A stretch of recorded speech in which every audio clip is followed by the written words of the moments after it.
Que el Señor los bendiga, mis hermanos. Damos gracias al Señor de que podemos estar en su presencia, ¿cierto? Y siendo parte del cuerpo de Cristo, gozándonos con los que aman al Señor. Bendito sea su nombre. Así es que hemos venido en el día de hoy, día domingo, ¿cierto? A elevar nuestras oraciones al Señor, a cantar juntos a nuestro Dios, que es merecedor de toda gloria y de toda honra, y por sobre todas las cosas a escuchar de su palabra, a reunirnos alrededor de la mesa del Señor, alrededor de su palabra, para poder escuchar la instrucción de nuestro Señor. Así es que abrimos nuestra Biblia, mis hermanos, donde la dejamos la última vez que me tocó a mí en ocasión de estar por aquí. Levítico capítulo 16, allí estamos detenidos en el día de la expiación, el día en que se limpiaba el pecado, ¿cierto? La purificación ceremonial, podríamos decirle, porque hoy tenemos justamente algo que hablar acerca de esto. Cómo el Antiguo Testamento, justamente todas estas ceremonias tenían que ver con una purificación de la carne, mas no con una purificación de la conciencia, que son dos cosas distintas.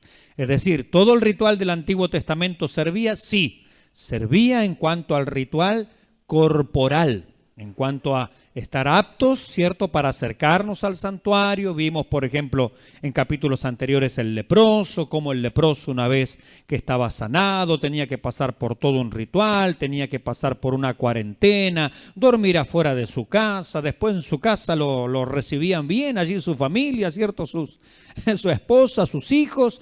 Y después, al final de todo ese proceso, recién podía acercarse al tabernáculo de reunión y la persona era aceptada.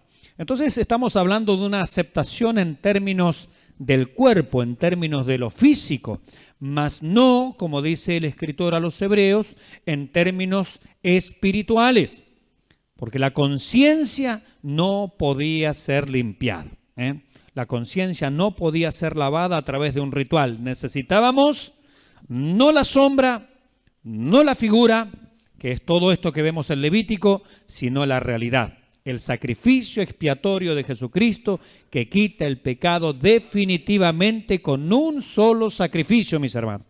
Bendito sea el nombre del Señor. Así es que estuvimos viendo en la última predicación. Vamos a arrancar hoy desde el versículo 17, que es donde lo dejamos la última vez. Pero dijimos, así a modo de repaso breve, ¿no?, que en este día, que era el día 10º del mes séptimo, el primer día del mes séptimo, comenzaba el año nuevo. Al 10º día de ese mismo mes séptimo era el día de la expiación, ¿sí? Entonces dijimos que no se puede comenzar un año nuevo en la mente israelita, y situémonos en esa situación, ¿no?, en esa ocasión. No se puede comenzar un año nuevo si no hay una nueva relación con Dios. En términos espirituales, nosotros no podemos comenzar una vida nueva. No puede haber un nuevo nacimiento si no hay una correcta relación con Jesucristo. Entonces, la nueva vida, en realidad, el nuevo año, entre comillas, para nosotros, el año agradable, el año de la buena voluntad del Señor, tiene que ver con nuestra relación con Jesucristo. ¿Con qué hacemos con Él crucificado? Como le dijeron a Pilato, he ahí el hombre. O como dijo Pilato, ahí está el hombre. ¿Qué hacemos con Él? Se lo quiso sacar de encima, se lo vuelven a Él. ¿Qué hacemos con Jesús? Y esto es lo que cada persona en este mundo tiene que en algún momento decidir. ¿Qué hará con la cruz? ¿Qué hará con Jesucristo? ¿Qué hará con el hombre? ¿Qué hará con esta persona, ¿no? Y de eso va a depender la salvación. Y vimos que en ese día de la expiación, si bien es un solo día en el año en el cual se podía entrar, ¿cierto?, al lugar santísimo detrás del velo, pero en ese único día se entraban en realidad 3 veces, ¿sí? Es un solo día para entrar detrás del velo, pero en ese día se entraban 3 veces. Y la dijimos, la primera vez que se entra detrás del velo es cuando Aarón toma su incensario. Cuánto recuerdo en la mente de Aarón, ¿no? Tomar el incensario, los hijos, Nadab y Abiú. No, cuidado, tranquilo. Es Aarón, es él el que tiene que hacer todo este ritual. Bien, entonces la primera vez en este día de la expiación que se entra detrás del velo, solamente Aarón, el sumo sacerdote, en aquella ocasión, ¿cierto? Es justamente cuando toma el incensario y cuando con especies allí aromáticas va detrás del velo. Va detrás del velo, quema el incienso en abundancia, lo que provoca una nube espesa. Por lo tanto, dijimos, Aarón en realidad no veía nada. Él va a entrar en medio de una oscuridad a hacer todo el ritual. Entonces, la primera vez que él entra justamente con incienso. Entra con fuego que tomó desde el altar del holocausto, allá adelante, afuera. Desde ahí se tomaba el fuego y entró detrás del velo y genera una nube densa. Por lo tanto, dijimos, Aarón no veía nada, porque este era el propósito. Todas las cosas estaban veladas a ojos humanos. Así el rostro de Moisés incluso estaba velado luego que bajaba del Sinaí. Todo era un velo, todo era una oscuridad, todo era una penumbra, todo era una tiniebla. ¿Por qué? Porque no se había revelado todavía el camino nuevo, el camino abierto a través del sacrificio de Jesucristo. Y esto es lo que dice el autor a los Hebreos justamente, que a través de su cuerpo Jesucristo nos abrió un camino nuevo y vivo, por lo cual nos invita a entrar confiadamente al trono de la gracia. Pero en esa ocasión, Aarón en realidad no ve nada. En el Sinaí pasó lo mismo, dijimos. La gente, ¿qué veía? Dice el autor a los Hebreos, no se podían acercar a la oscuridad, al sonido de la trompeta, a la tiniebla, a la penumbra, a las voces, a los truenos, a los relámpagos. Al contrario, la gente quería salir huyendo de eso. La gente no quería saber nada con eso. Aún los animales estaban excluidos o se les era prohibido acercarse. Bueno, en el lugar santísimo pasaba algo similar en este sentido. Había tal oscuridad que en realidad Aarón no veía prácticamente nada. Entonces, lo primero que se entraba allí era con el incienso aromático. Y decía un autor, Warren Worthy, que el incienso precedía a la sangre porque el propósito de la salvación es glorificar a Dios. Dios no ha hecho todas las cosas con el fin último de salvar al hombre, no. Aún la salvación del hombre es para darle gloria al Señor.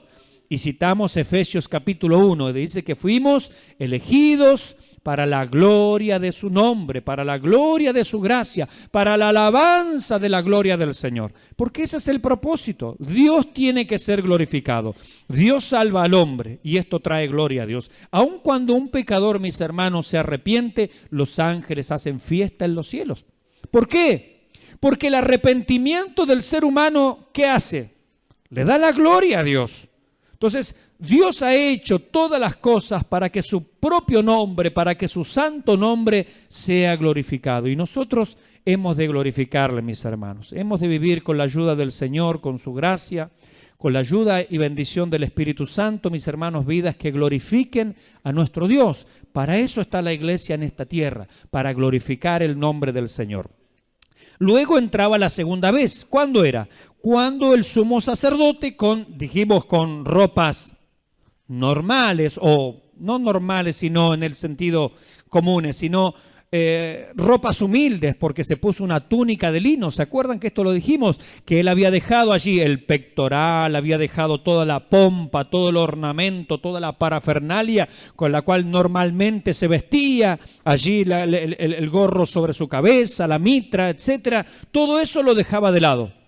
Y Dios dice, cuando se entra a mi presencia, cuando entres a mi presencia, vas a entrar con una túnica de lino blanca, nada más. Y así también nuestro Señor Jesucristo fue introducido a este mundo. Por lo tanto, Él cuando ora en Juan 17, ora al Padre, Padre, dame aquella gloria que tuve cuando estaba contigo, antes que el mundo fuese. ¿Por qué? Porque cuando el sumo sacerdote estaba en la presencia de Dios, su vestimenta tenía que ser humilde.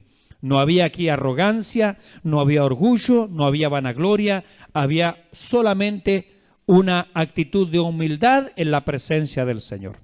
Y Filipenses, el capítulo 2, nos habla acerca justamente de eso, cómo el Señor Jesucristo se humilló a sí mismo. Su gloria fue velada, renunció momentáneamente a su gloria y al uso de sus atributos como Dios, ¿cierto?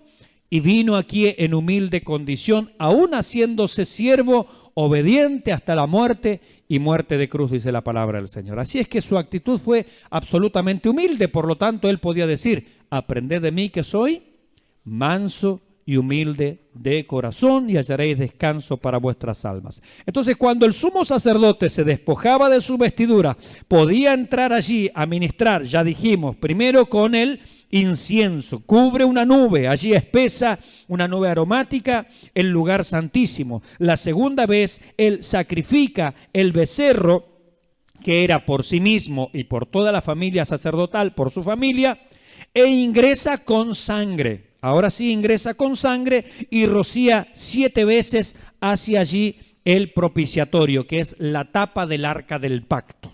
¿Sí? Entonces, él va de nuevo detrás del velo, se encuentra con el arca del pacto, la tapa, la cubierta del arca del pacto se llama propiciatorio, donde están 2 figuras de querubines allí mirándose, enfrentados allí, y él rocía sangre hacia ese lugar, hacia el propiciatorio, hacia, como lo dicen algunos autores, hacia el asiento de la misericordia, porque allí se manifestaba la misericordia del Señor. Con razón el publicano, cuando oraba en aquella parábola, ¿no?, de el fariseo y el publicano, dice que el publicano pedía a Dios golpeándose el pecho, sé propicio a mí. Es decir, que el asiento de tu misericordia me sea favorable, me sea benévolo, no lo merezco. Él clamaba pidiendo justamente que la misericordia de Dios, o que Dios fuera propicio, fuera favorable, fuera inclinado hacia el bien de esa persona que estaba en una actitud absolutamente humillada. Y ahora vamos a ver el resto, cómo debía estar el pueblo. Y dice la Escritura en esa parábola que ese publicano se fue justificado a su casa. Porque esa es la actitud que Dios espera del hombre. Dios quiere ser misericordioso, pero Dios no va a ser misericordioso con el soberbio, con el altivo, con aquel que piensa que no necesita de Dios. Dios va a ser misericordioso, favorable, benévolo, propicio va a ser Dios con aquel que se humilla, con aquel que se quebranta, con aquel que viene en una actitud totalmente quebrantada, totalmente vaciada, derramada delante de la presencia del Señor. Él va a ser favorable. Y el apóstol Juan nos va a decir allí en su primera carta, en el capítulo 2, que Él, Jesucristo, es la propiciación. Él es el que hace propicio. Él es el que hace que un Dios airado se vuelva en misericordia hacia este miserable pecador. Como dice el libro de los Salmos, Dios está airado contra el impío todos los días. ¿Quién era impío de los que están aquí presentes? Todos. Entonces la Biblia dice, Dios estaba airado contra usted y contra mí todos los días. Era cuestión de horas y segundos. Éramos irritantes a la presencia del Señor. Éramos irritantes ante su santidad. Pero un sacrificio ha hecho que Dios se vuelva favorable, se vuelva benévolo y muestre misericordia. Como dice Pablo también en la segunda carta a los Corintios, en el capítulo 5. Dice que Dios estaba en Cristo reconciliándonos consigo mismo. Dios ya se ha hecho propicio. Ha habido una propiciación. Dios se ha tornado favorable a través de un sacrificio. Y ahora solamente basta de que nosotros le digamos a esta generación, reconciliaos con Dios. ¿Por qué? Porque Dios ya ha mostrado ser un Dios favorable, un Dios benévolo. Dios ha amado tanto a esta humanidad, mis hermanos, que ha enviado a su Hijo unigénito para que todo aquel que en Él cree no se pierda, mas tenga vida eterna. Dios ya se ha mostrado propicio. Aquello era sombra, aquello era temporal, pero vino Jesucristo y con un solo sacrificio ha hecho a Dios que sea posible que muestre favor y misericordia hacia una humanidad perdida. Segundo ingreso entonces es cuando el sacerdote, el sumo sacerdote, allí hacía un sacrificio, un becerro por sí mismo y por su familia. Y tercer ingreso es cuando el sumo sacerdote degollaba el macho cabrío. ¿Se acuerdan que había 2 machos cabríos allí? Dos chivos expiatorios. Eran idénticos, eran iguales, se tiraban suerte, tate ti, suerte para ti, salió este. A este lo degollamos, pero al otro lo vamos a enviar al desierto. Y eso hablaba de un cuadro doble del perdón. Por un lado alguien paga, por otro lado a alguien se le perdona. El perdón, mis hermanos, no es gratuito. Alguien paga. Para nosotros es gratuito, para nosotros lo recibimos gratis, pero alguien pagó. Entonces, no es que Dios simplemente perdona, bueno, te perdono los pecados así porque sí. No, la justicia de Dios demanda que alguien pague. Y Dios es un Dios justo. La paga del pecado, ¿cuál es? Muerte. Mas la dádiva, el regalo de Dios es vida eterna en Cristo Jesús, Señor nuestro. Entonces Dios no es simplemente, bueno, perdona el pecado y ya, no. Por eso ese cuadro de estos dos animalitos nos están mostrando las dos caras de la misma moneda. Es un mismo ritual, pero es un ritual que tiene un aspecto doble. Por un lado, el pecador, Dios se olvida de sus pecados. ¿Pero por qué se olvida? Porque previamente alguien pagó la culpa de ese pecador. Mis hermanos, cuando nosotros hemos sido perdonados es porque alguien ha pagado nuestra deuda. No pensemos que, bueno, simplemente hemos roto los platos y por un acto de magia Dios dice, bueno, vete tranquilo nomás, yo voy a comprar platos nuevos. No, alguien los paga.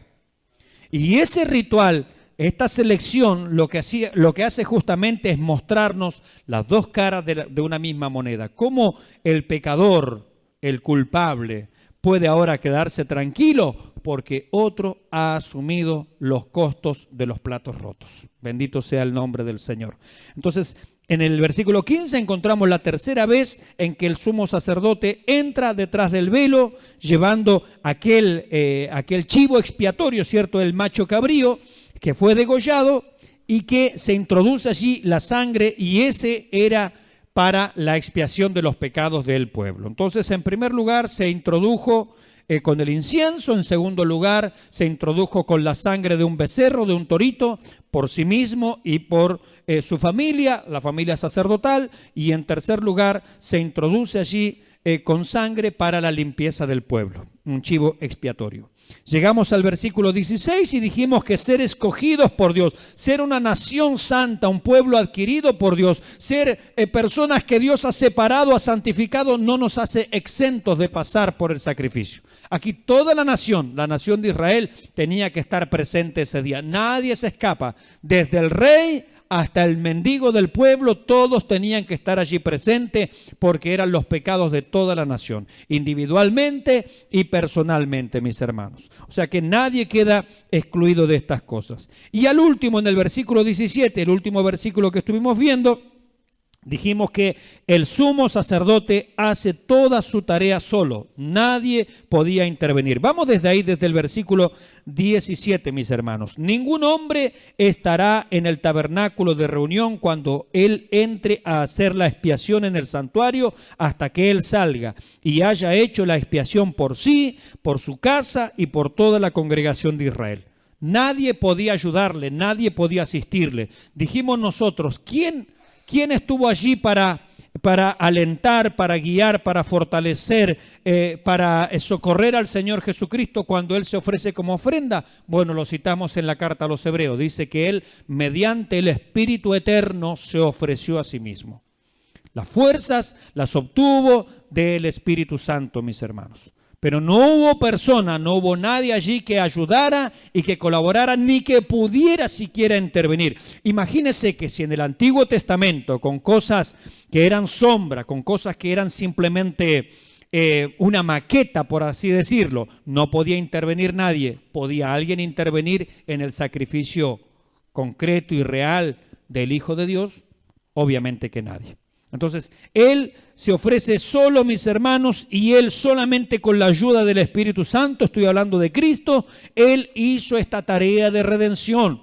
Él solo, mis hermanos, como Él dijo en una ocasión, ¿no?, que Él tenía poder en sí mismo para poner su vida y tenía poder para volverla a tomar. Nadie estaba con Él. Solamente Él cargó nuestros pecados y solamente Él podía darnos vida. Versículo 18.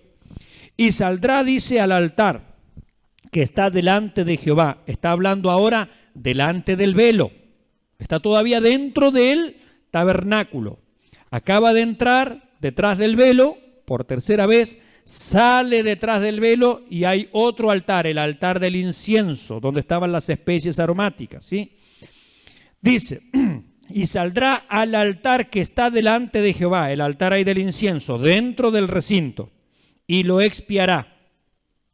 Y tomará de la sangre del becerro y de la sangre del macho cabrío. Fíjese que se hace una mezcla acá, de la sangre del becerro y de la sangre del macho cabrío, y la pondrá sobre los cuernos, es decir, sobre las puntas del altar alrededor. Fíjese que aquí se mezcló sangre, porque el becerro fue expiación por el sacerdote y su familia, pero el macho cabrío fue expiación por el pueblo. Aquí, en el altar del incienso, que representa ¿qué? Las oraciones. ¿Sí? ¿Qué es el incienso espiritualmente? Las oraciones de los santos. Entonces, en el altar donde se presentan las oraciones, en el altar del incienso, ¿qué se hace?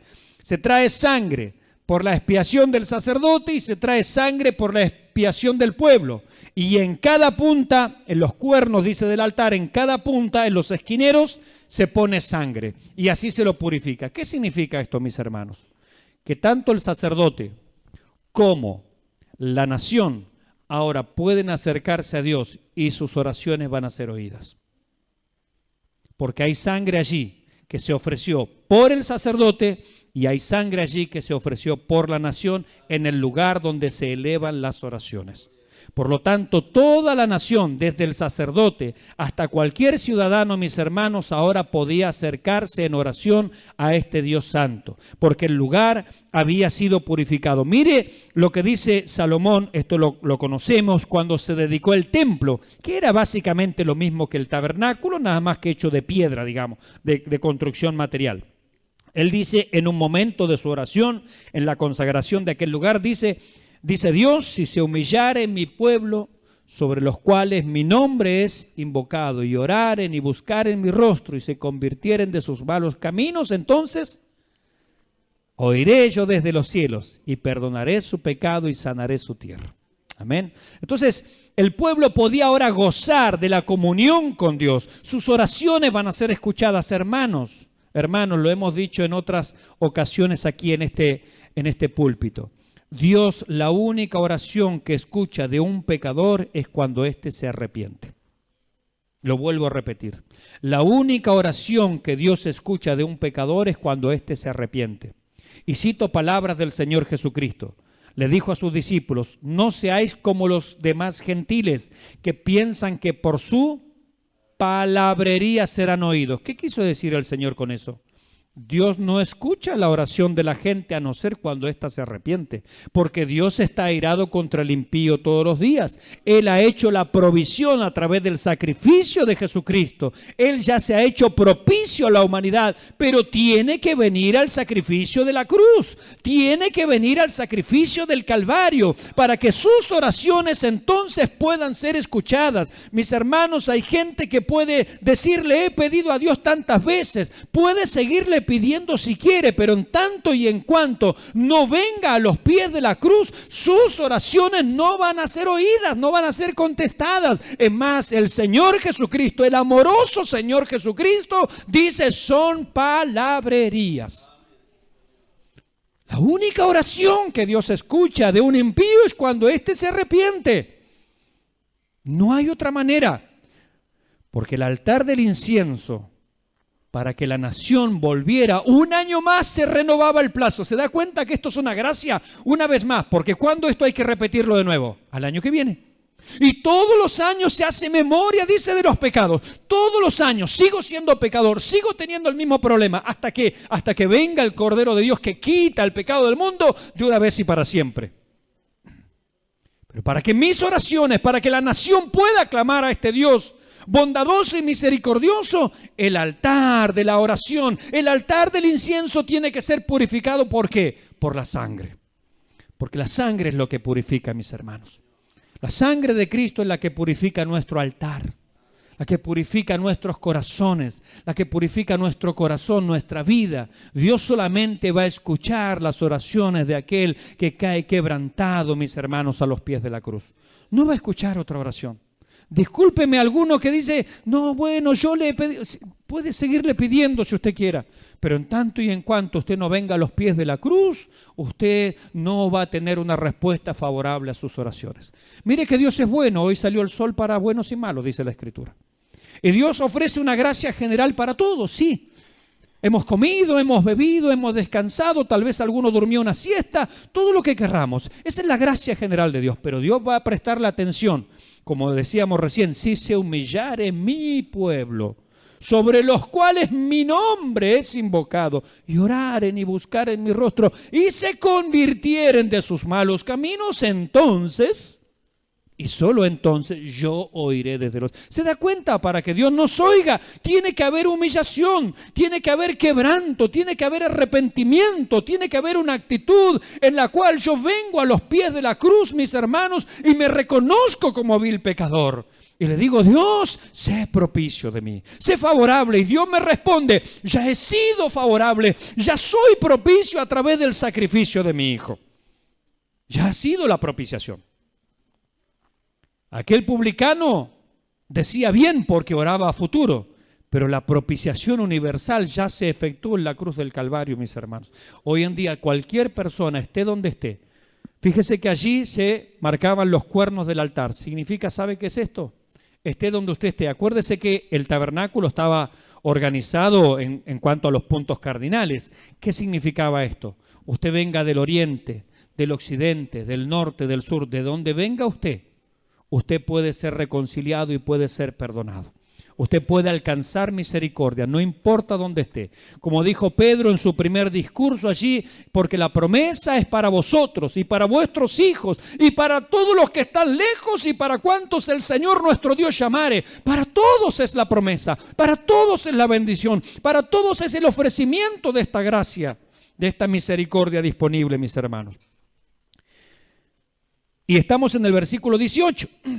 Y saldrá al altar que está delante de Jehová y lo expiará, lo limpiará y tomará de la sangre del becerro y de la sangre del macho cabrío, representando al clamor que el sacerdote iba a traer y al clamor que el pueblo iba a traer ante ese altar, y la pondrá sobre los cuernos, sobre las puntas del altar alrededor, y esparcirá sobre él de la sangre con su dedo 7 veces, y lo limpiará y lo santificará de las inmundicias de los hijos de Israel. Y era el lugar de las oraciones, sin embargo Dios dice hay inmundicia. Con razón Pablo va a decir, ¿qué hemos de pedir como conviene? No lo sabemos, pero gracias que el Espíritu Santo nos ayuda en nuestras debilidades. ¿Se ha encontrado usted alguna vez orando neciamente, orando soberbiamente, dirigiéndonos a Dios de la manera inapropiada? Yo me he encontrado, ¿qué quiere que le diga? Me he encontrado más de una vez en mi vida orando con insensatez, orando con orgullo, orando con arrogancia, orando de una manera indigna del Señor, y el altar es contaminado. Pero allí viene la sangre preciosa que limpia el altar y me dice, ahora estás en condiciones. Y gracias a que nosotros tenemos hoy la ayuda y la capacitación del Espíritu Santo, cuando no sabemos cómo orar y cuando oramos mal, como dice Santiago, para gastar en nuestros deleites, allí está el Espíritu Santo corrigiéndonos, Padre. Lo que este chorlito quiere decir es tal cosa. Y gracias al Señor, ¿no? ¿Y ha orado usted con sueño alguna vez? Que no sabe ni lo que estaba diciendo. ¿Qué venía diciendo yo? ¿Qué es lo que dije? Momentos en que como Pedro, como los discípulos, allí el sueño se apodera y ya no pueden ni orar, ni saben lo que están orando y los haya durmiendo. Sin embargo, allí el Señor también está intercediendo por nosotros. Cuando predicamos la carta a los Hebreos dijimos, la carta a los Hebreos responde una gran pregunta. ¿A qué subió Cristo al cielo? ¿Por qué no estableció su reino y listo? Si ya resucitó, si ya dio su vida, si ya hizo lo que tenía que hacer, ¿para qué se fue? Y la respuesta del escritor a los Hebreos es, para hoy asumir el papel de sumo sacerdote de nuestras almas intercediendo por nosotros. Porque Él, cuando mis hermanos estuvo en la tierra, Él fue profeta. Él anunció el mensaje del Padre. Cuando Él fue a la cruz, Él fue ofrenda por el pecado. Él fue cordero. Pero ahora que ha resucitado es sumo sacerdote de nuestras almas, mis hermanos. Y cuando Él vuelva, va a ser rey sobre esta tierra. Por lo tanto, Él es profeta. Él fue ofrenda por el pecado. Una sola vez y para siempre, nunca más se repetirá. Hoy es sumo sacerdote y mañana es rey sobre esta tierra. Bendito sea el nombre del Señor. Ese es nuestro Dios, ese es nuestro glorioso Señor Jesucristo. A Él sea la gloria, a Él sea la honra, a Él sea la alabanza, mis hermanos. Entonces seguimos avanzando, versículo 19 leímos: y esparcirá sobre él de la sangre con su dedo 7 veces. Esto de 7 veces habla de una limpieza perfecta, absoluta, profunda. Dice: y lo limpiará y lo santificará de las inmundicias de los hijos de Israel. Porque muchas veces oramos mal. El pueblo de Israel oraba mal, hacía las cosas mal. Por eso era necesario limpiar ese lugar. También nosotros, gracias al Señor, que una vez y para siempre hemos sido lavados, hemos sido limpiados. Pero también la Biblia nos llama que todo aquel que tiene esta esperanza, y está hablando de la segunda venida, se purifica a sí mismo, así como Él es puro. Por lo tanto, cada día hemos de purificarnos, hemos de venir a su sangre preciosa, hemos de venir también a su palabra para limpiarnos. Versículo 20: cuando hubiere acabado de expiar el santuario y el tabernáculo de reunión y el altar, hará traer el macho cabrío vivo. Acuérdense que acá había uno que se había salvado. El becerro no, ya fue. El macho cabrío que le tocó la suerte, ya fue. Pero quedaba un macho cabrío todavía vivo. Entonces, ya terminó todo el ritual, queda el macho cabrío vivo, queda uno más todavía. Dice: cuando hubiere acabado de expiar el santuario y el tabernáculo de reunión y el altar, hará traer el macho cabrío vivo. Y pondrá a Aarón sus 2 manos sobre la cabeza del macho cabrío vivo, y confesará sobre él todas las iniquidades de los hijos de Israel, todas sus rebeliones y todos sus pecados, poniéndolos así sobre la cabeza del macho cabrío, y lo enviará al desierto por mano de un hombre destinado para esto. Mis hermanos, qué acto tremendo de fe. Si usted no ve la fe aquí, pídale urgente al Señor unos lentes espirituales, porque esto es un acto de fe. Primero, recién dijimos, pero no es que el sacrificio había ya limpiado, me está mostrando la otra cara de la moneda. Es decir, hay una víctima, sí, pero para mí, para que mi pecado sea perdonado, para que yo lo recibo gratis. Previamente hubo una víctima, es la otra cara de la moneda, donde me va a decir que mis pecados son puestos tan lejos como está el oriente del occidente, como el cielo del infierno, mis hermanos. Es la otra cara de la moneda. ¿Qué hace Dios con nuestros pecados? Aquí hay un acto de fe. Siempre, mis hermanos, la salvación ha sido por un método tripartito. Anótelo, por favor. La salvación siempre ha sido por la gracia de Dios. Dios no salva a nadie por mérito humano ni por ninguna obra. La salvación siempre, desde que el mundo es mundo, hasta el último impío que se salve en esta tierra antes del juicio final, la salvación es por la gracia de Dios. No hay otra forma de ser salvo. Segundo, la salvación, mis hermanos, se la recibe por fe.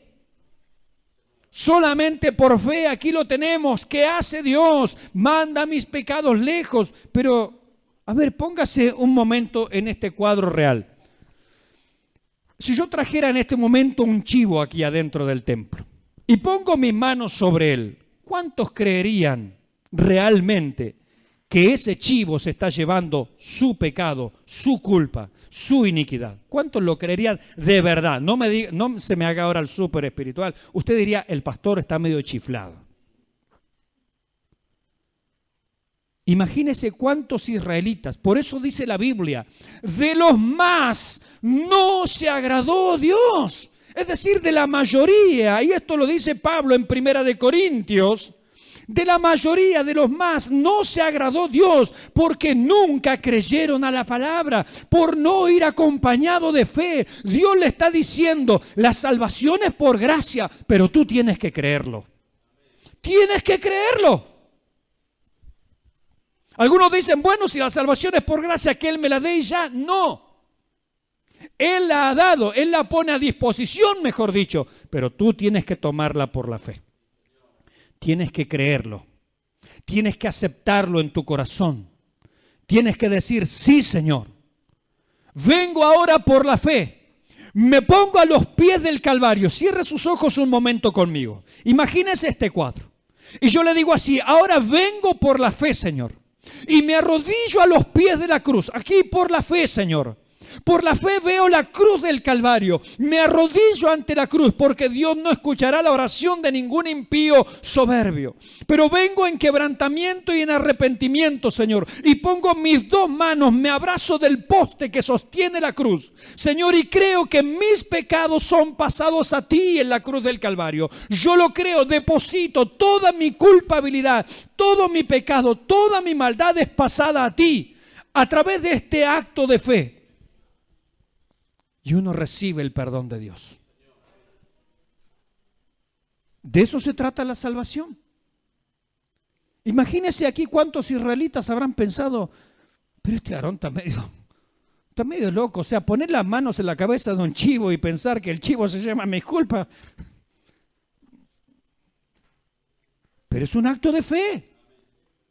Hoy la gente dice lo mismo: ¿cómo puede ser que alguien que murió hace 2000 años y dicen que resucitó, cómo puede ser que Él me salve a mí?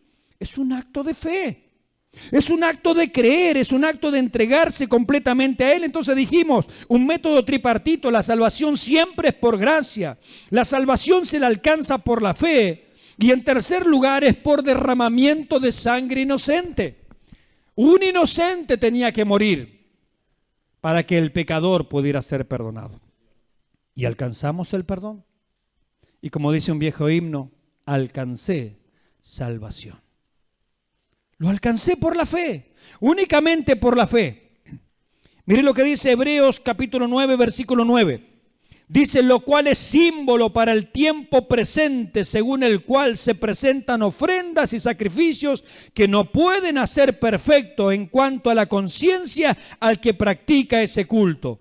Aquello limpiaba ritualmente, aquello limpiaba, como decíamos hoy al principio, y me hacía apto para que yo me pueda acercar físicamente, para que no tenga impurezas. Pero mi conciencia, si yo no lo creía, si yo no depositaba mi fe en aquel que iba a venir, no podía ser limpiada. Es decir, no actuaba sobre la conciencia, actuaba sobre el ritual, sobre el cuerpo, sobre el aspecto físico.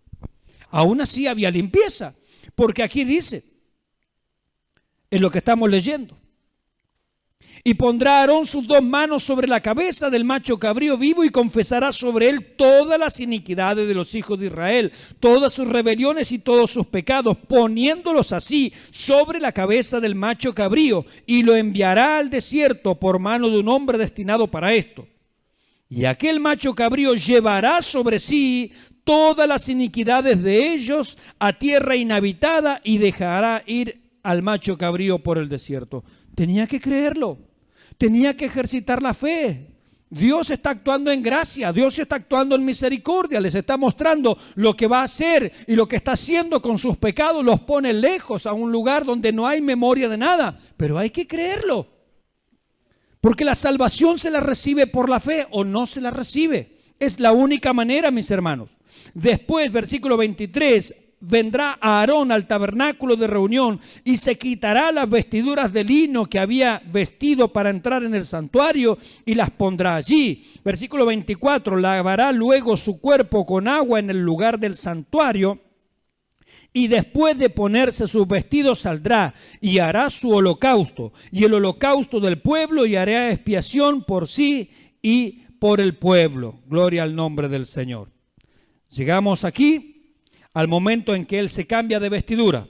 Ya terminó todo el ritual, mandamos el chivito expiatorio, la cabra de salida para Azazel, esa parte ya la dijimos. Se va el chivito allá a un lugar inhóspito donde no se lo puede encontrar nunca más. Algunos comentaristas hablan que se lo llevaba específicamente a un lugar de despeñadero donde en lo posible pudiéramos despeñarlo, y citamos textos al respecto en la predicación anterior. Y dice en el versículo 22, llevará sobre sí todas las iniquidades. Pues de eso se habló acerca del Señor Jesucristo. He aquí el Cordero de Dios, es decir, el chivo expiatorio, que quita, que expía el pecado del mundo. Jesucristo fue presentado así. He aquí el Cordero de Dios, el chivo expiatorio. Él es, ahí está, el que va a quitar nuestras iniquidades. Después hay este cambio de ropaje, mis hermanos. Y en este cambio de ropaje, el sacerdote ya deja sus vestiduras de lino y vuelve a ponerse las vestiduras de gala. ¿Sabe de qué nos habla eso? De la resurrección, mis hermanos. Cuando nuestro Señor, luego de haber hecho todo su ofrenda, su sacrificio, Él es resucitado, pero Él es resucitado en el poder del Espíritu. Y Él es ahora glorioso. Y dice la Escritura, ¿no? Y estando en la condición de hombre, se humilló a sí mismo, haciéndose obediente hasta la muerte y muerte de cruz. Escuche, por lo cual Dios también le exaltó hasta lo sumo y le dio un nombre que es sobre todo nombre, para que en el nombre de Jesús se doble toda rodilla de los que están en el cielo, en la tierra y debajo de la tierra, y toda lengua confiese que Jesucristo es el Señor. ¿Para qué? Otra vez, para gloria de Dios Padre. Luego de que Él ha hecho su obra sacerdotal, mis hermanos, se quita ese ropaje humilde, pero ¿qué asume ahora? Las vestiduras de gala, las vestiduras de gloria. Y así nuestro Señor, luego de haber resucitado, justamente vuelve a tener el ropaje de gloria. Y hoy está a la diestra del Padre intercediendo por usted y por mí, y para todos y por todos aquellos que esperan su venida. Versículo 24. Saldrá y hará holocausto. Vemos que en el holocausto, mis hermanos, nuevamente, ya lo dijimos, es la consagración. Primero se limpia el pecado. Una vez que es limpio del pecado, uno se puede consagrar, dedicar al Señor. Dios no va a aceptar nada que le dediquemos que primeramente no esté limpio. No. No le puedo dedicar al Señor mi canto, mi vida, mi instrumento, o lo que yo sea, mi condición de predicador, o lo que fuere, si primeramente no hay limpieza. Como diría el apóstol Pablo, le diría a Timoteo, si alguno se limpia de estas cosas, será instrumento de Dios para gloria, honra, santificado, útil, dispuesto para toda buena obra. Es decir, primero la limpieza, primero la santificación, primero la pureza, después la consagración.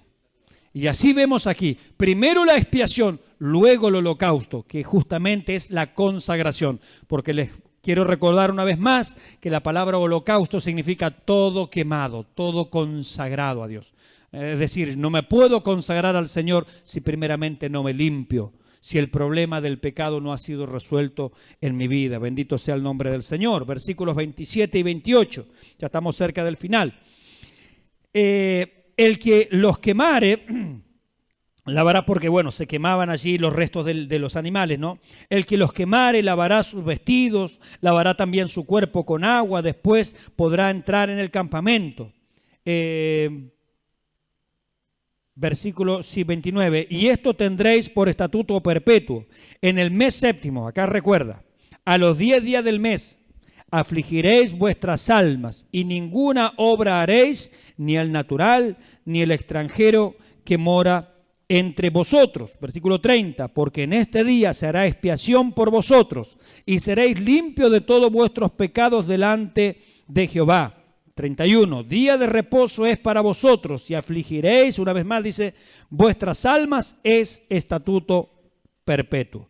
Hermanos, este día, cayera el día de la semana que cayera, porque es el día 10º del mes séptimo, pero podía caer un jueves, podía caer un martes, podía caer un miércoles, podía caer un domingo, sea como fuere, dice, ese día de reposo. Cayó domingo, pero si ayer hubo día de reposo, hoy de nuevo día de reposo, sí, porque es el día 10º del mes séptimo. Caiga en donde caiga, ese día es día de reposo. ¿Y qué es lo que hay que hacer? ¿Cuál es la actitud para venir, decía el Señor, ante este día? Quebrantamiento del alma. ¿Cuál es la actitud para venir a los pies de la cruz? Quebrantamiento de alma. ¿Pero qué tengo que hacer? Ninguna obra haréis, porque la salvación no es por obras, es por gracia. Es día de semana, Señor, yo normalmente trabajo, ninguna obra haréis. Porque el día en que el Señor perdona nuestros pecados, el hombre no obra, Dios obra en favor del hombre. La única obra, mis hermanos, que nos salva es la obra del Calvario. La única obra que nos salva. Cayera el día de la semana que cayera, es día de reposo, dice Dios. El hombre no hace ninguna obra, pero ¿qué tengo que hacer? ¿Hay algo para hacer? Sí. Arrepiéntete, quebranta tu alma, aflige tu cuerpo, aflige tu vida, reconoce tu pecado. Es todo lo que el hombre tiene que hacer. Y esto lo vemos claramente aquí prefigurado en el día de la expiación. Vuelvo a leer, simplemente. Afligiréis vuestras almas, ninguna obra haréis, ni el natural, ni el extranjero que mora entre vosotros, nadie. Porque en este día se hará expiación por vosotros y seréis limpios de todos vuestros pecados delante de Jehová. Día de reposo es para vosotros. Otra vez, y afligiréis vuestras almas. Es estatuto perpetuo, mis hermanos. Usted sabe que Israel no aceptó, ¿cierto?, lo que el Señor hizo. Israel ha permanecido en endurecimiento. Pero hay un día para Israel nuevamente. Acompáñeme un segundito a Zacarías capítulo 12. Israel ha permanecido hasta ahora con endurecimiento. Pero usted sabe que el Señor viene y va a venir a los suyos. Mire lo que dice acerca de este día que está un poquitito adelante de nosotros. Se va a cumplir. Zacarías capítulo 12, versículo 10. Cuando venga el Señor nuevamente, dice, y derramaré sobre la casa de David y sobre los moradores de Jerusalén. ¿Espíritu de qué? Espíritu de gracia y de oración. Dice, y mirarán a mí, a quien traspasaron, y llorarán como se llora por hijo unigénito, afligiéndose por él como quien se aflige por el primogénito. Gloria al nombre del Señor. Israel no se acongojó, no se dolió, no se quebrantó en el día de la expiación, no hizo duelo, no afligió su alma. Cuando Él venga, lo hará. Lo vuelvo a leer. Y derramaré sobre la casa de David. Fíjese que toda la obra es del Señor. Y sobre los moradores de Jerusalén, espíritu de gracia y de oración. Y mirarán a mí. ¿A quién?